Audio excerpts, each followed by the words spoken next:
Hello students, मैं सिद्धू सिंह यादव आपके अपने चैनल SSY एकेडमी के ऑल आउट सीरीज में आप सबका स्वागत करता हूँ। आज लेकर के आया हूँ 10वीं कक्षा का VVI क्वेश्चन, दीर्घ उत्तरीय क्वेश्चन जो है ये तीसरे चैप्टर का है। द्विघात समीकरण चैप्टर का दीर्घ उत्तरीय प्रश्न का हल लेकर के आया हूँ, जिसमें आप यदि देखते हैं तो VVI क्वेश्चन इसमें आपको देखने को मिलेंगे और आप जो है अच्छे अंक प्राप्त कर पाएंगे।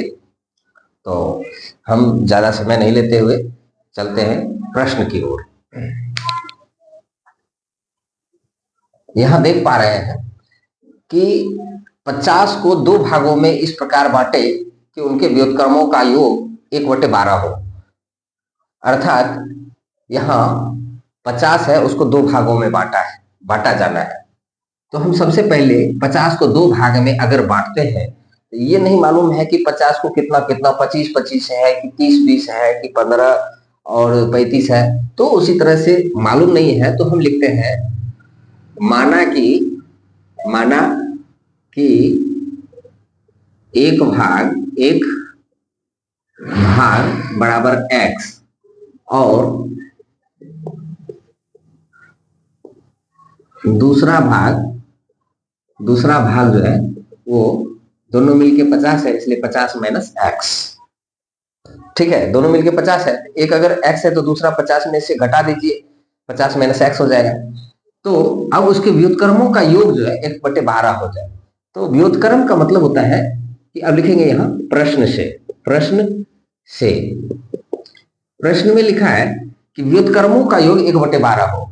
तो व्युत्क्रम का मतलब होता है 1/x, जितना है मतलब उसका 1/, उतना, प्लस इसका व्युत्क्रम हो जाएगा 1/50 माइनस एक्स, और यही हो 1/12। अब हम इसको हल कर देंगे। हल करने के लिए हम इसका भिन्न का जोड़ करेंगे तो यहां पर आ जाएगा x इंटू 50 माइनस एक्स, इसका एलसीएम लेंगे। x कट जाएगा तो 50 माइनस एक्स बच जाएगा, जो कि 1 से गुना करने पर 50 माइनस एक्स ही आएगा। ठीक है, प्लस यहां पर जो है 50 माइनस एक्स दोनों में कट जाएगा तो x बच जाएगा। x को 1 से गुना करेंगे तो यहाँ x आ जाएगा, बराबर में 1/12 है।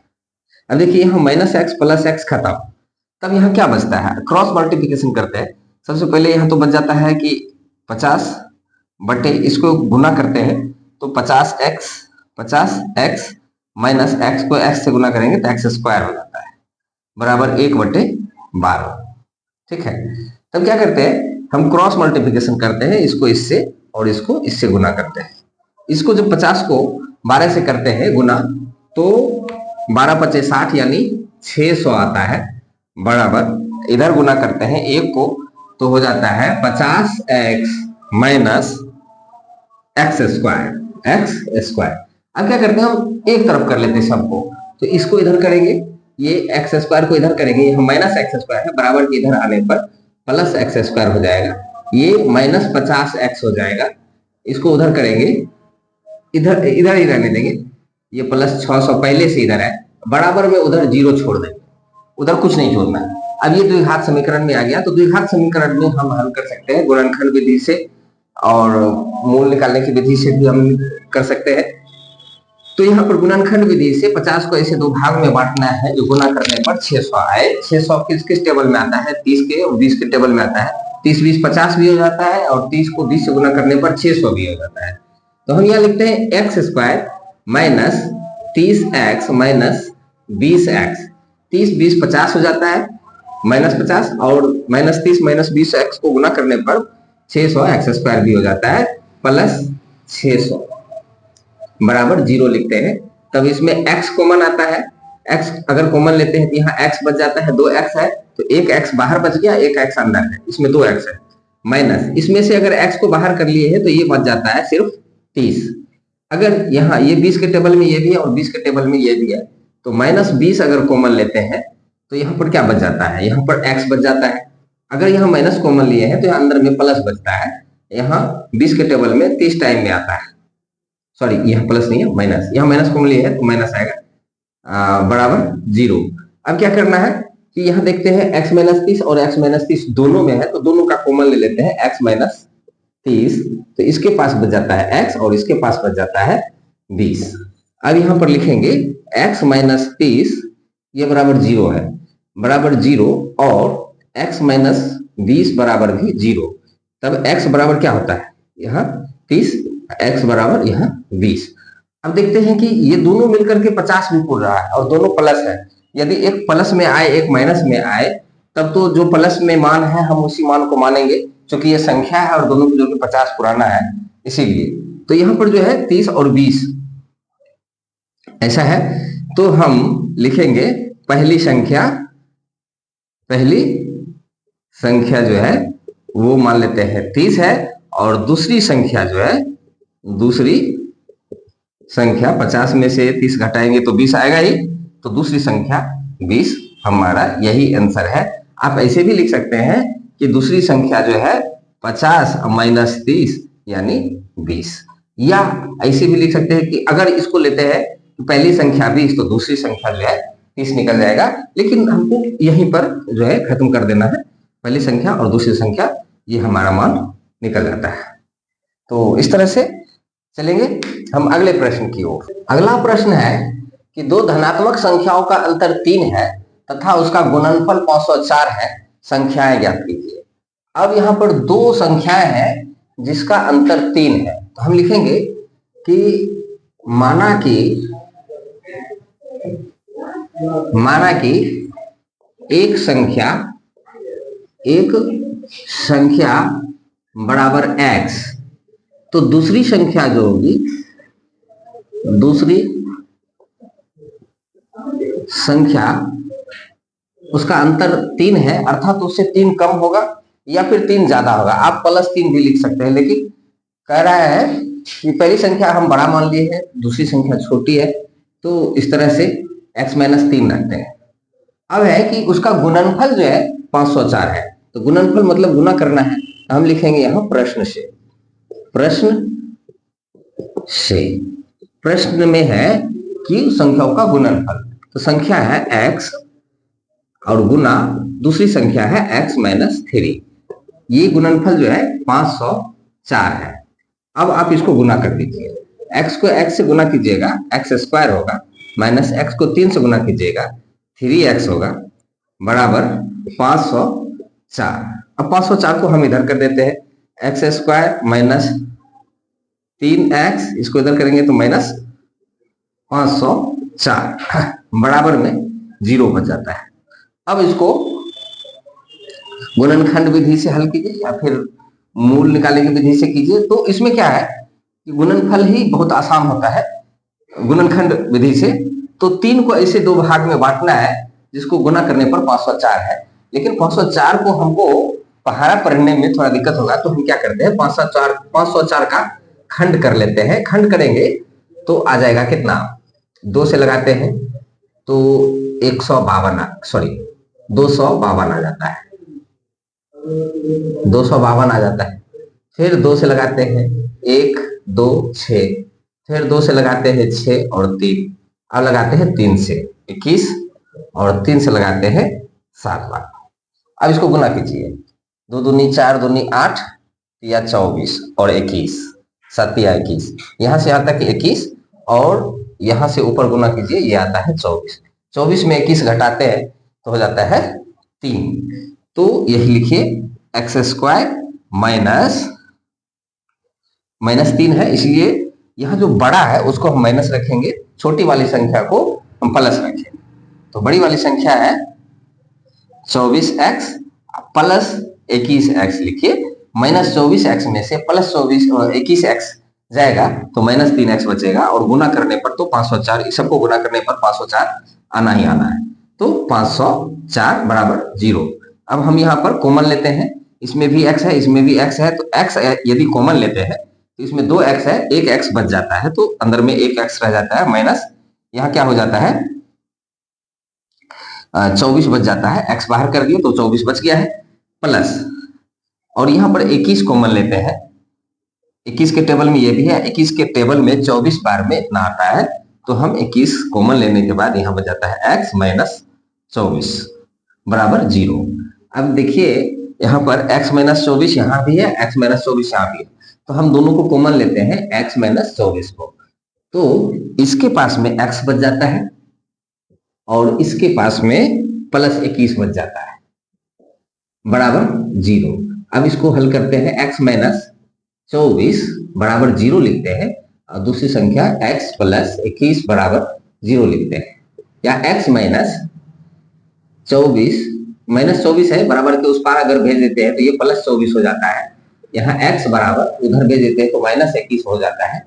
अब यहाँ पर देख लीजिए, अब ये आंसर रखे कि ये आंसर, तो यहाँ क्या कह रहा है, ये धनात्मक संख्या, धनात्मक मतलब प्लस में होने वाली संख्या है, तो प्लस में कौन संख्या है ये, तो हम यहाँ पर लिख देंगे कि एक संख्या यानी पहली संख्या जो है, या एक संख्या जो है, एक संख्या बराबर 24, हम प्लस वाला लिखेंगे, माइनस वाला नहीं लिखेंगे। और दूसरी संख्या जो है, दूसरी संख्या है x माइनस 3 यानी x माइनस 3, तो x के जगह पर हम लिख देंगे 24 माइनस 3 बराबर हो गया 21, यानी दूसरी संख्या 21। ये आपका आंसर हो गया, ये और ये आंसर हो गया, पहली संख्या और दूसरी संख्या, इस दोनों को गुना करने पर जो है 504 होता है और इसका अंतर 3 होता है। तो इस तरह से आप इसका आंसर प्राप्त कर सकते हैं, बड़ी ही आसान तरीका है, आप इसको आशा है कि अच्छे तरह से समझ भी गए होंगे, अब कभी भूलेंगे भी नहीं। हम चलते हैं अगले प्रश्न की ओर, देखते हैं। अगला प्रश्न है कि एक समकोण त्रिभुज का कर्ण उसके आधार से 2 सेंटीमीटर बड़ा है और ऊंचाई के 2 गुने से 1 ज्यादा है, त्रिभुज की प्रत्येक भुजा ज्ञात करें। तो यहाँ पर जो है हम देख पा रहे हैं तीनों भुजा है, समकोण त्रिभुज है, तो समकोण त्रिभुज में कर्ण आधार दिया हुआ है, तो ऐसे में हम देखते हैं कि ऊंचाई के आसपास सब है, तो हम मान लेते हैं कि माना कि ऊंचाई बराबर x मानते हैं और ऊंचाई से 2 गुना जो है कौन सा, कर्ण जो है ऊंचाई के 2 गुने से 1 ज्यादा है, तो हम कर्ण बराबर लिखेंगे, कर्ण बराबर 2 गुना मतलब 2x, उससे 1 ज्यादा तो +1, यानी ऊंचाई से 2 गुना, तो ये अगर ऊंचाई अगर x है तो उसका 2 गुना 2x होगा और उसमें 1 ज्यादा, और उसका आधार जो है, आधार क्या है कि समकोण त्रिभुज का कर्ण उसके आधार से 2 सेंटीमीटर बड़ा है, तो जी आधार से 2 सेंटीमीटर ये बड़ा है, ये सॉरी कर्ण उससे बड़ा है, तो इसमें से अगर 2 घटा देते हैं तो आधार हो जाता है 2x प्लस 1 है, इसमें से हम 2 घटा देते हैं तो क्या आ जाता है, तो ये आ जाता है 2x माइनस 1, ठीक है, तो इतना आ गया। अब हम चलते हैं, जैसे ही समकोण त्रिभुज बताया जा रहा है, कर्ण दिया है, आधार दिया है, लंब दिया है, तो हम डायरेक्ट चलते हैं, द्विघात समीकरण है तो हम चलते हैं पाइथागोरस प्रमेय।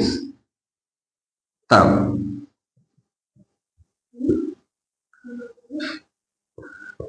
पाइथागोरस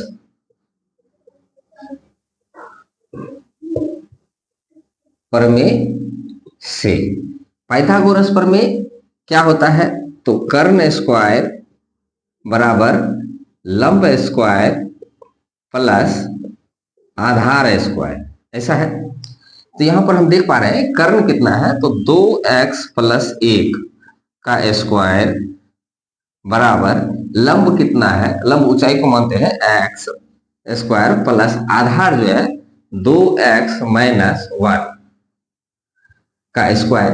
अब हम इसको हल कर लेते हैं, ये a प्लस बी के होल स्क्वायर पर तोड़ते हैं, तो 2x square plus 2 into 2x into 1 plus 1 का स्क्वायर बड़ा, ये है x स्क्वायर प्लस, यहां भी हम लिखते हैं 2x स्क्वायर, नीचे लिखते हैं 2x का whole square plus minus 2 into 2x into 1 plus 1 का स्क्वायर, a माइनस बी का whole square, A square minus 2ab plus B square, इसके सूत्र पर हम उतारते हैं।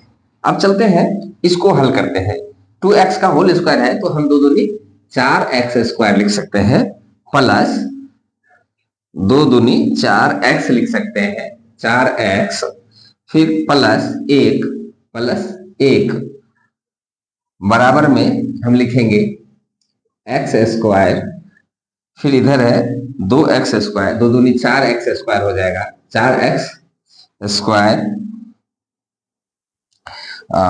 माइनस 2 दूनी 4x माइनस 4x प्लस एक। हम सबको एक तरफ कर लेते हैं, तो ऐसे तो यहाँ 4x स्क्वायर इधर भी है बराबर के इस पार भी और इस पार भी है, और दोनों ही प्लस में है, तो हम दोनों को कैंसिल कर सकते हैं, काट सकते हैं।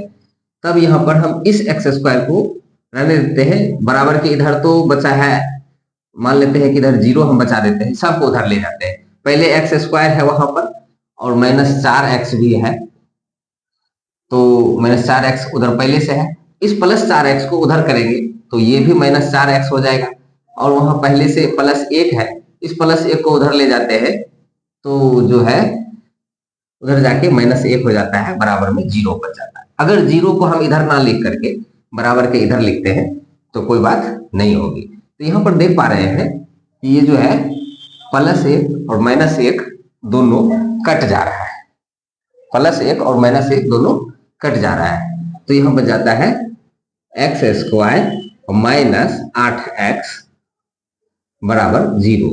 अब क्या करना है, एक्स स्क्वायर को हम x गुना x लिखते हैं, x गुना x, माइनस 8x को उधर कर देते हैं तो 8 गुना x लिख सकते हैं उधर, x और x खत्म हो गया तो x बराबर हो जाता है 8, x बराबर क्या आ जाता है 8। अब जब 8 हो गया तो ये आपका हो गया ऊंचाई, x ऊंचाई को हम माने हैं ऊंचाई।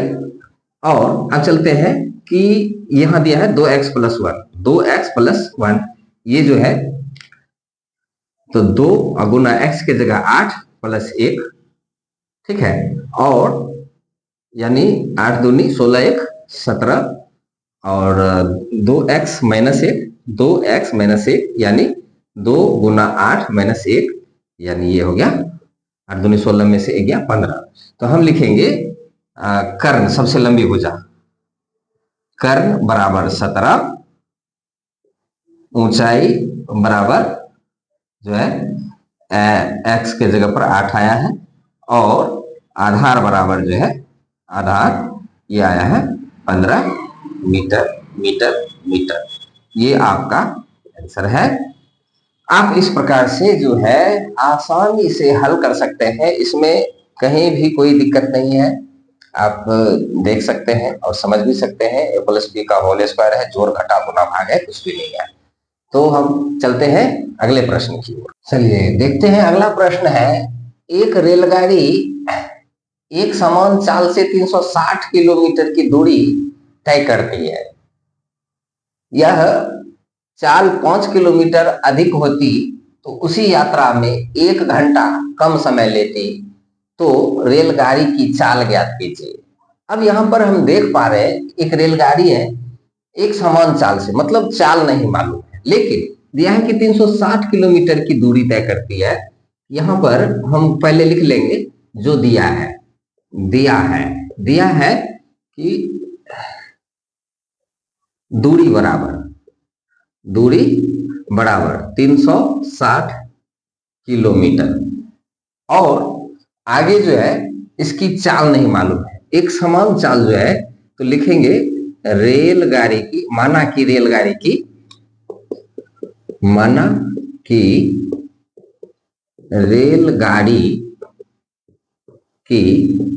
चाल बराबर x किलोमीटर प्रति घंटा, x किलोमीटर प्रति घंटा। तब यहां पर हम देख रहे हैं कि चाल है और दूरी है, जब चाल और दूरी आ जाता है तो एक सूत्र निकल के आता है, समय बराबर दूरी बटे चाल, समय बराबर दूरी बटे चाल, समय बराबर दूरी बटे चाल। देख रहे हैं, जैसे ही चाल और दूरी की बात हो तो समय भी आ जाता है, तो समय बराबर दूरी बटे चाल। अब यहां देखिए कि दूरी कितनी है, दूरी है 360 और चाल है x, इतना घंटा समय है, इतना घंटा क्या है, ये घंटा है, समय है, ये 60 है, ठीक है, तो हमको दूरी भी मालूम हो गया, चाल भी मालूम हो गया और समय भी मालूम हो गया। अब चलते हैं हम प्रश्न से, यानी शर्त से। इसमें एक शर्त और है। क्या है शर्त? वो लिखा है कि यदि यह चाल 5 किलोमीटर प्रति घंटा होती, दूरी तो उतना ही है 60 किलोमीटर, 360 किलोमीटर, यानी 360 किलोमीटर को जाने में अगर इसकी चाल 5 किलोमीटर अधिक होती, तो चाल तो x था, उससे यदि 5 किलोमीटर प्रति घंटा चाल अधिक होती तो उसमें जो समय लगा था उससे 1 घंटा कम लगता। तो समय क्या था? तो समय था 360 बटे x, और इससे 1 घंटा कम समय लगता, 1 घंटा कम समय लगता। जो जो बातें कही है वही वही बातें हमने लिखी है। अब इसको हम हल कर देंगे। हल करेंगे तो क्या आएगा, पहले हम देखते हैं। ये आ जाता है 360 बटे x प्लस 5 बराबर, यहां आता है 360, इसका हल करेंगे तो x आएगा, ये 360 माइनस x आ जाएगा। हम इसको अब क्रॉस मल्टीप्लिकेशन करते हैं। क्रॉस मल्टीप्लिकेशन में इधर से हम करते हैं तो ये 360x आता है, 360x बराबर, हम x को 360 से गुना करते हैं तो इधर आता है 360x, फिर x को माइनस x से करते हैं तो माइनस x स्क्वायर आता है, फिर 5 से 360 को करते हैं, 36 पचे 180, 180 यानी 1800 प्लस 1800 आएगा, 1800, और 5 को x से गुना करते हैं तो माइनस 5x, इसको हम ठीक से लिख लें, प्लस 1800 माइनस 5x, ऐसा प्राप्त होता है। तब हम देख रहे हैं यहां भी 360, यहां भी 360, और ये भी प्लस में, ये भी प्लस में, बराबर के आर पार है, तो हम इसको काट सकते हैं। काहे कि ये अगर उधर जाता है तो माइनस 360 हो जाता है, अगर ये इधर आता है तो भी माइनस 360 होता है, तो कट के 0 बचेगा। तो यहाँ क्या बचता है? Minus x square plus 1800 minus 5x बराबर 0। हम इसमें माइनस कॉमन ले लेते हैं। माइनस, अगर एक्स स्क्वायर माइनस में रहता है ऐसे हम बना सकते हैं, लेकिन अगर रहता है तो हम लोगों को परेशानी होती है बनाने में या समझने में, यानी छात्रों को होती है, हमें हो ना हो। लेकिन यहाँ पर जो है माइनस कॉमन ले लेते हैं तो ये प्लस में आ जाएगा एक्स स्क्वायर, ये जो प्लस में है वो माइनस में हो जाएगा, जो माइनस में है वो प्लस में हो जाएगा, क्योंकि मैंने माइनस को कॉमन ले लिया है। यहाँ 5x है तो यहाँ प्लस 5x लिख देते हैं, और ये माइनस 1800 लिख देते हैं बराबर 0, गुना हम माइनस लिख सकते हैं तो माइनस माइनस खत्म। अब ये आ गया है प्लस में, x square plus 5x minus 1800 बराबर 0। अब इसको आप गुणनखंड विधि द्वारा हल कर लीजिए। तो हल करने के लिए 1800 है, हम 1800 का यदि खंड करते हैं तो 2 से आता है 900, फिर 2 से आता है क्या कहते हैं 450, फिर 2 से आता है 225, फिर 3 से आता है 75, फिर 3 से आता है 25, फिर आता है 5 से, 5 बचे 25। अब इसको गुना करते हैं तो 2 दूनी 4 दूनी 8 दूनी 16, 16 तिया 48, ये 16 नहीं सॉरी 8 8 तिया 24, 8 तिया 24, 5 5 25 तिया 75, ये तो नहीं आने वाला। अब चलते हैं, कहीं भी उल्टा पुल्टा करके गुना करते हैं। 3 तिया 9, 9 पचे 45, 9 पचे 45, और इसको करते हैं 5 दूनी 10 दूनी 20 दूनी 40, 40 और 45 में 5 का अंतर है, हमें 5 ही पुराना है। तो हम ऐसा लिख सकते हैं x square plus 45x minus 40x, 45 में से 40 गया तो 5 हो जाएगा, 45 गुना 40 मिलकर के 1800 भी हो जाएगा, और माइनस 1800 पहले से है बराबर 0। अब हम इसमें x कॉमन लेंगे तो बच जाएगा यहाँ एगो x, प्लस x तो बाहर कर दिए हैं तो यहाँ पर 45 बच जाएगा, माइनस यहाँ 40 कॉमन ले लेते हैं तो यहाँ पे x बच जाएगा, माइनस 40 के टेबल में 45 बार में 1800 है, ये प्लस बच जाएगा, चूंकि माइनस बाहर में लिए है तो ये प्लस 45 जो है ये बच जाएगा, 45 बराबर 0। अब हम इसको यहाँ x प्लस 45, यहाँ भी x प्लस 45, तो x प्लस 45 हम कॉमन ले लेते हैं, तो यहाँ बन जाता है x माइनस 40 बराबर 0, या x प्लस 45 बराबर 0 और x माइनस 40 बराबर 0 लिखेंगे। अगर x 45 को उधर करेंगे तो बराबर माइनस 45 बच जाता है, और x बराबर इसको उधर करते हैं तो ये बच जाता है प्लस 40।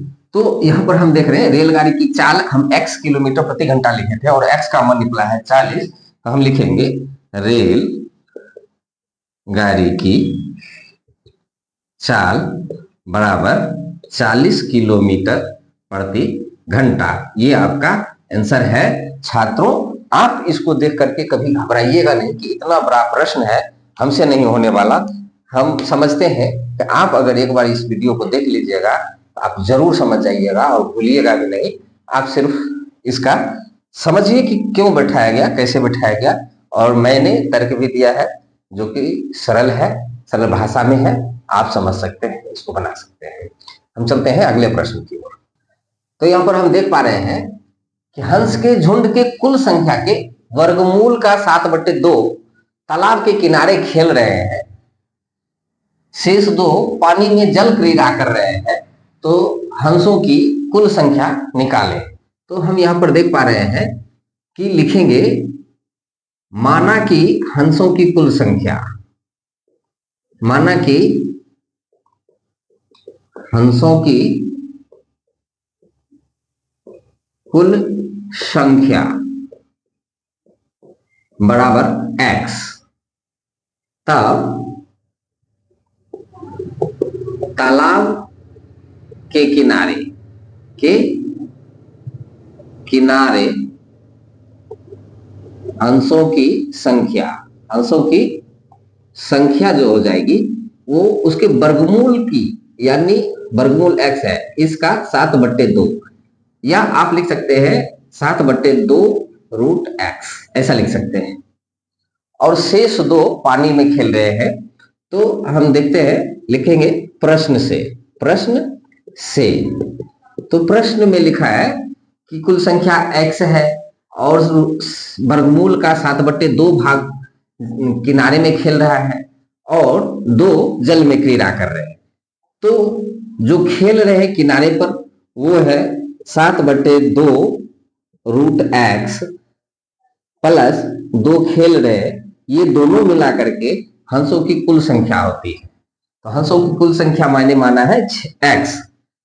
अब यहाँ रूट जो है x जो है वो रूट में है, पर पहले 2 को उधर भेज लेते हैं, यानी 7/2 रूट x बराबर x, इसको उधर भेजते हैं तो -2 हो जाता है। अब यहाँ पर दोनों तरफ वर्ग करते हैं और लिख देते हैं कि दोनों तरफ वर्ग करने